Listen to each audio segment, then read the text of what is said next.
40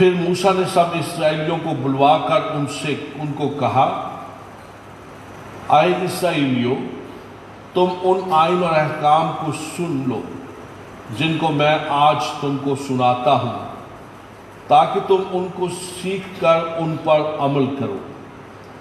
خداوند ہمارے خدا نے حورب میں ہم سے ایک عہد باندھا۔ خداوند نے یہ عہد ہمارے باپ دادا سے نہیں بلکہ خود ہم سب سے جو یہاں آج کے دن جیتے ہیں باندھا۔ خداوند نے تم سے اس پہاڑ پر روبرو آگ کے بیچ میں سے باتیں کی۔ اس وقت میں تمہارے اور خداوند کے درمیان کھڑا ہوا تاکہ خداوند کا کلام تم پر ظاہر کرو، کیونکہ تم آگ کے سبب سے ڈرے ہوئے تھے اور پہاڑ پر نہ چڑھے۔ تب اس نے کہا، خداوند تیرا خدا جو تجھ کو ملک مصر یعنی غلامی کے گھر سے نکال لایا میں ہوں۔ ایک بار پھر خدا اپنے بندے کے وسیلے سے اس ہسٹوریکل سارے بیک گراؤنڈ کو ان کے ساتھ بانٹتا ہے کہ کس طرح سے مصر جو غلامی کا گھر تھا خدا اس میں سے نکال لایا، اور خدا نے اپنے کلام اپنے آئین انہیں دیے تاکہ وہ اس کے مطابق آگے بڑھ سکے۔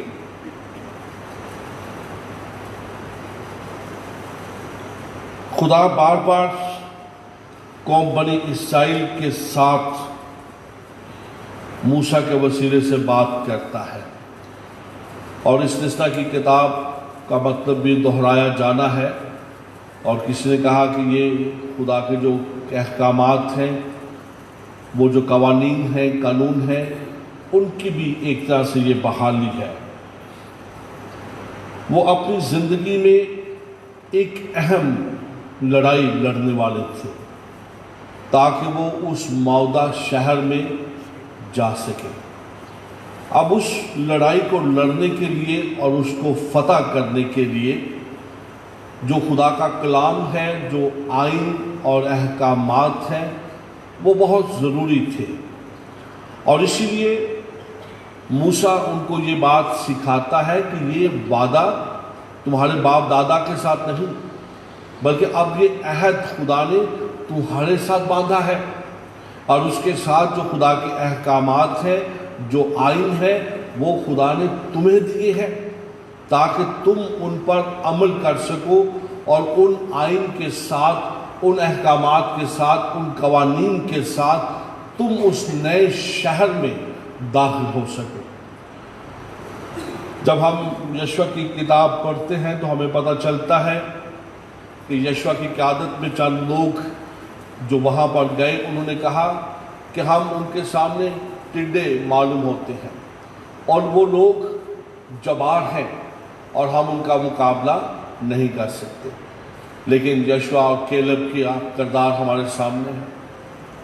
خدا پر بھروسہ کیا، خدا کے کلام پر بھروسہ کیا، خدا کے قوانین پر بھروسہ کیا، اور انہوں نے کہا کہ ہم ضرور اس ملک میں جائیں گے۔ تو یہ قوانین جو ہے یہ ہمیں یہ بھی سکھاتے ہیں کہ جو خدا ہمیں اپنا کلام دیتا ہے ہم اس پر پورا بھروسہ رکھیں۔ کبھی کبھی ہم خدا کی طرف نہیں دیکھتے، خدا کے کلام پر بھروسہ نہیں کرتے، بلکہ اپنے دشمن کی طرف نگاہ کرتے ہیں، اور جب اپنے دشمن کو اس کی قد و قامت میں بڑا دیکھتے ہیں، وسائل میں بڑا دیکھتے ہیں، تو ہم ڈر جاتے ہیں۔ ہم کہتے ہیں اس کی فوج بہت بڑی ہے، یہ بہت قد آور ہے، ان کی ٹریننگ بہت اچھی ہے، اور ہم ان کا مقابلہ نہیں کر سکتے۔ ایسے ہی جاتی جولیت جب ہر روز باہر نکلتا تھا اور اسرائیل کی فوج کو جب وہ للکارتا تھا تو سب بھاگ جاتے تھے کہ یہ اتنا قد آور شخص ہے، کون اس کا مقابلہ کر سکتا ہے۔ لیکن داؤد اس میدان جنگ میں اترا، اور اس کے پاس کیا تھی؟ ایک فلاخن تھی، چند پتھر اس کے تھیلے میں تھے، اور انہی کے ساتھ وہ اس میدان جنگ میں اترا، اور وہ خود کہنے لگا کہ کیا تو مجھے